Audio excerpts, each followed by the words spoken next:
Hello everyone, welcome back to my channel. Today I am starting with the subject business laws, and today we will discuss the topic difference between agreement and contract, BBA semester 5th. So let's start. चलिए देखते हैं क्या difference होता है agreement और contract में। तो सबसे पहला बेसिस देखते हैं meaning. An agreement is every promise or the set of promises that form the consideration for each other. इसका सिंपल सा मतलब है कि आपने किसी के साथ प्रॉमिस किया और उसमें एक कंसिडरेशन प्रेजेंट है दोनों ही साइड से। एक एग्जांपल लेते हैं तो आपको और अच्छे से समझ जाएगा। ए ने प्रॉमिस किया बी से कि मैं तुम्हें 2 लाख में अपनी कार सेल करूँगा। बी ने भी प्रॉमिस किया कि मैं तुम्हारी कार परचेज करूँगा 2 लाख रुपए में। तो यहाँ पर कंसिडरेशन दोनों को मिल रहा है। ए को क्या मिल रहा है कंसिडरेशन में? 2 लाख रुपए मिल रहे हैं। बी का कंसिडरेशन यहाँ पे क्या है? वो कार है। तो जहाँ पर भी कंसिडरेशन प्रेजेंट हो दोनों ही पार्टीज की तरफ से, वहाँ पर एक एग्रीमेंट बनता है। चलिए कॉन्ट्रैक्ट की मीनिंग देखते हैं। An agreement enforceable by law. Agreement अब कॉन्ट्रैक्ट कैसे बनेगा? जो एग्रीमेंट हम कोर्ट में इन्फोर्स कर सकते हैं, मतलब कि जिसमें हम पार्टी को कोर्ट में ले जाके स्यू कर सकते हैं, वो कॉन्ट्रैक्ट बनता है। सेकंड बेसिस है सेक्शन।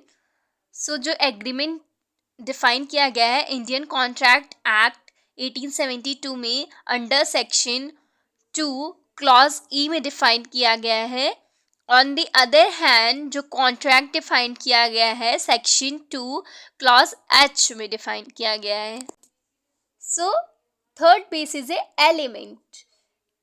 किस चीज़ से मिलकर बनता है एग्रीमेंट? एग्रीमेंट 2 चीज़ों से मिलकर बनता है, ऑफर प्लस एक्सेप्टेंस। मतलब कि एक पार्टी ऑफर देगी और दूसरी पार्टी उस ऑफर को एक्सेप्ट करेगी, तो वहाँ पर एग्रीमेंट बनता है।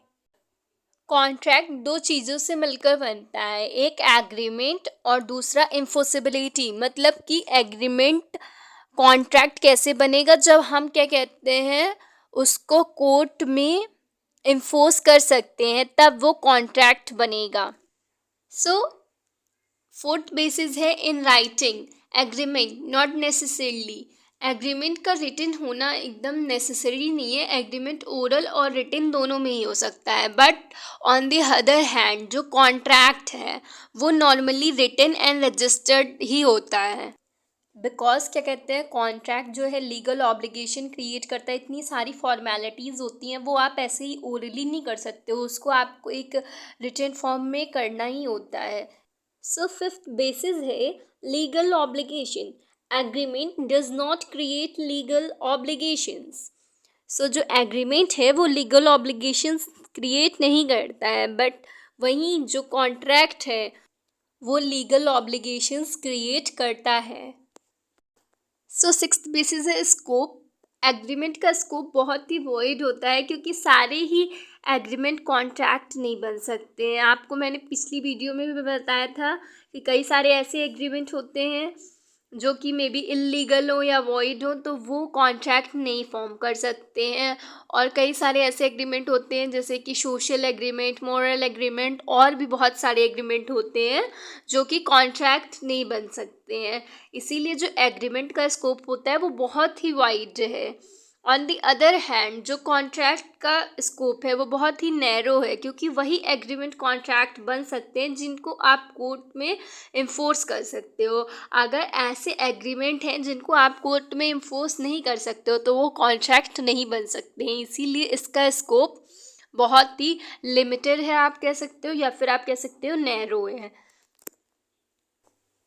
I hope this video is helpful for you. If you like my video, do subscribe to my channel and press the bell icon for more updates. Thanks for watching.